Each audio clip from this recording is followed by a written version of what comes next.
अस्सलाम वालेकुम। उम्मीद है आप सब लोग खैरियत से होंगे। मैं डॉक्टर सईद इकबाल इब्राहिम आज एक नई वीडियो के साथ आपकी खिदमत में हाजिर हूँ। इससे पहले मैंने एक वीडियो बनाई थी जिसका टाइटल था 10 incredible health benefits of garlic.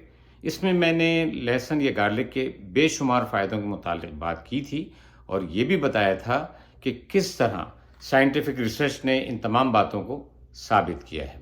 आज इस वीडियो में मैं आपको ये बताऊंगा कि गार्लिक को कैसे इस्तेमाल करना चाहिए और वो कौन कौन से मुख्तलिफ तरीक़े हैं जिनको आप अपनी पसंद के मुताबिक गार्लिक को यूज़ कर सकते हैं। तो बात करते हैं तरीक़ों पर। तो तरीक़ा नंबर 1 जो है वो बहुत कॉमन है, यानी हम अपनी ग़िज़ाओं में इसको कैसे इस्तेमाल कर सकते हैं। यहाँ मैं आपकी ख़ास तवज्जो चाहता हूँ, गौर से सुनें।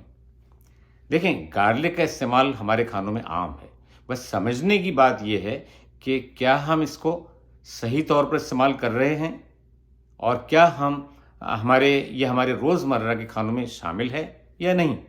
आम तौर पे देखा गया है कि हमारी ख़वातीन गार्लिक को छीलने के बाद उसके स्लाइस बनाकर या उसको पीस कर फ़ौरन ही देगची में डालकर चूल्हे पर चढ़ा देती हैं और हीट मिलने के बाद क्या होता है, गार्लिक में मौजूद एक बहुत ही अहम केमिकल कंपाउंड जिसे एलिसिन कहते हैं, ये ज़ाया हो जाता है।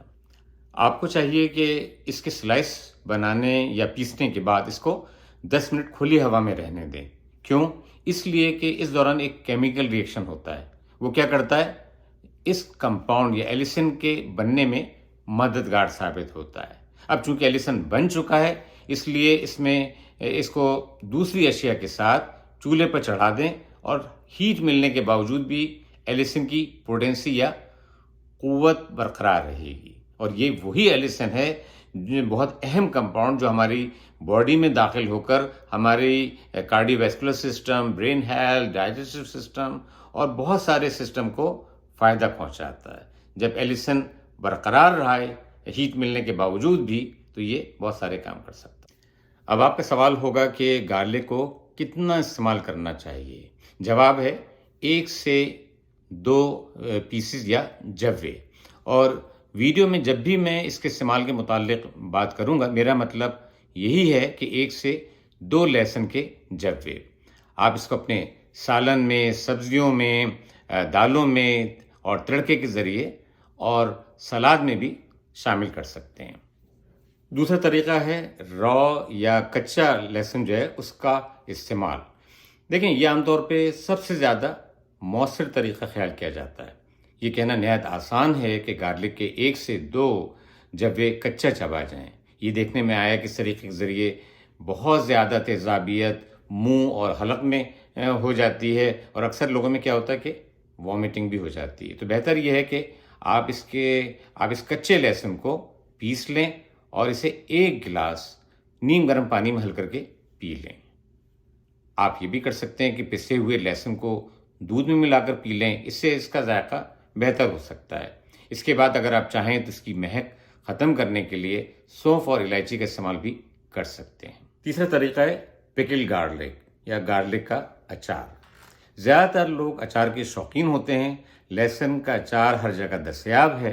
आप अपने खाने के साथ ये अचार इस्तेमाल कर सकते हैं और इसके 2 जव्वे हर खाने में शामिल कर सकते हैं। मुझे ज़ाती तौर पे यह अचार बहुत पसंद है और चूंकि इसका जायका भी अच्छा होता है, लिहाजा इसके खाने में कोई प्रॉब्लम भी नहीं होता। आप भी ये ट्राई कर सकते हैं। चौथा तरीका है गार्लिक पाउडर। ये गार्लिक पाउडर की फॉर्म में भी आता है और इसको आप क्या कर सकते हैं कि अपनी ग़िज़ा के ऊपर स्प्रिंकल कर सकते हैं, छिड़क सकते हैं इस तरह से। नंबर 5 जो है वो है गार्लिक टी। इसकी टी भी बनाकर आप पी सकते हैं। नंबर 6 गार्लिक जूस है और नंबर 7 है गार्लिक के सप्लीमेंट्स। देखें, सप्लीमेंट्स के मुतालिक मैं ये वाज़ेह कर दूं कि इसके सप्लीमेंट्स जो हैं आप डॉक्टर के मशवरे के मुताबिक इस्तेमाल करें, उनके मशवरे के बगैर बिल्कुल इस्तेमाल ना करें। आमतौर पे जो इसकी डोज होती है वो 500 से 1500 मिलीग्राम पर डे की होती है, लेकिन चूंकि आप डॉक्टर से मशवरा करेंगे वो आपकी सेहत को मद्देनज़र रखते हुए आपको सही मशवरा दे सकते हैं कि आपको गार्लिक सप्लीमेंट्स की क्या डोज लेनी चाहिए। उम्मीद है आप लोगों को ये वीडियो पसंद आई होगी और इसने आपकी मालूमात में भी इजाफा किया होगा। आप चाहें तो इस वीडियो को अपनी फैमिली और फ्रेंड सर्कल में भी شیئر کر سکتے ہیں۔ اگر آپ کو ویڈیو پسند آئی ہے تو اس کو لائک کریں اور میرے چینل کو سبسکرائب کریں۔